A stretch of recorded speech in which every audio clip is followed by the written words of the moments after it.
Suara Pembaharuan Indonesia Televisi. Pikiran Presiden Prabowo tidak sehat tentang korupsi. Kami tidak pernah meragukan kecintaan Presiden Republik Indonesia ke-8, Bapak Prabowo Subianto, terhadap tanah air Indonesia. Kami pun sangat yakin apa yang diinginkan oleh Pak Prabowo Subianto selaku Presiden Republik Indonesia melalui cara-caranya bekerja dan berbicara tujuannya baik. Harapan-harapan yang diungkapkan di ruang publik semuanya yang terbaik untuk bangsa dan negara ini.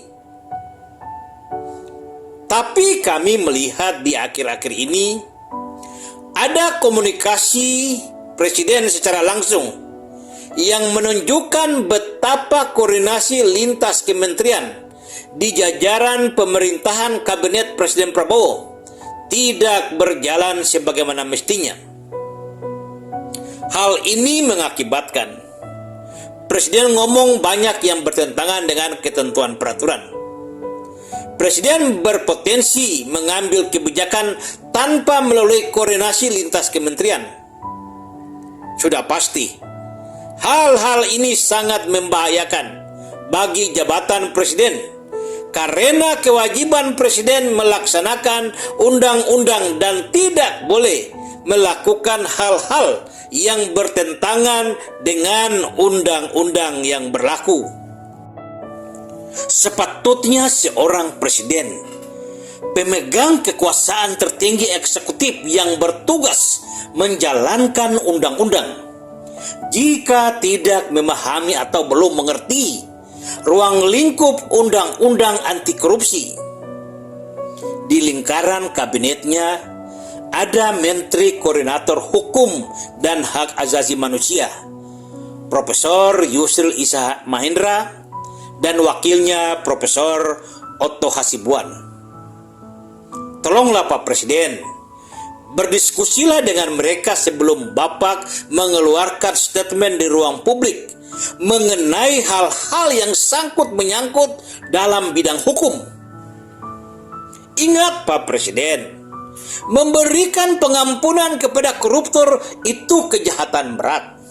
Sama hukumannya dengan koruptor, bahkan akan lebih berat hukumannya jika seorang penegak hukum sudah mengetahui sesuatu perbuatan korupsi itu salah, tetapi si penegak hukum secara sengaja memberikan pengampunan kepadanya. Pak Presiden, rusak tatanan kehidupan berbangsa dan bernegara di Indonesia dalam berbagai sektor karena ulah dan perbuatan para koruptor. Lalu mengapa Presiden kita masih mau memikirkan langkah-langkah pengampunan bagi mereka para koruptor dan keluarganya? Pak Presiden, hukum itu kejam tapi demikian adanya. Seluruh rakyat Indonesia sudah sangat mengerti bahwa musuh utama bangsa besar ini adalah para koruptor. Dan ketika musuh besar bangsa ini diberikan pengampunan oleh presidennya, sangat pantas jika presiden itu juga adalah musuh besar rakyat Indonesia. Sangat-sangat disayangkan, pada waktu masa kampanye dengan begitu lantang Presiden Prabowo meneriakkan, "Hai para koruptor, jika terpilih menjadi Presiden Republik Indonesia, saya akan mengejar kalian sampai ke Antartika."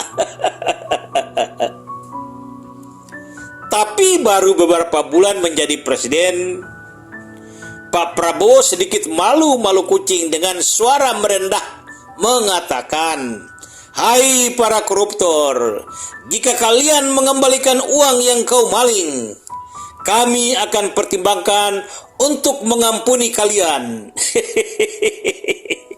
Ini satu ucapan yang sangat membahayakan karena bertentangan dengan undang-undang anti korupsi. Presiden bisa dianggap melakukan pelanggaran hukum jika hal ini dijalankan. Tapi tidak sampai di situ saja. Sebelum berangkat ke Timur Tengah, Presiden Prabowo kembali mengeluarkan statement. Sangat tidak mungkin seorang istri dan anak harus bertanggung jawab atau harus menanggung perbuatan suaminya yang korupsi. Pak Presiden, istri dan anak seorang koruptor menikmati uang korupsi dengan sejumlah kemewahan hidup, rumah mewah, mobil mewah, baju-baju branded, jalan-jalan liburan ke luar negeri. Lalu sekarang Bapak mau mengampuni mereka? Sepertinya pikiran Presiden kita sedang tidak baik-baik saja. Sepertinya pikiran Presiden kita tentang korupsi sedang tidak sehat. Harus segera diperbaiki. Harus segera diberikan masukan oleh para menterinya. Karena jika tidak, bangsa ini akan hancur karena pikiran presidennya sakit.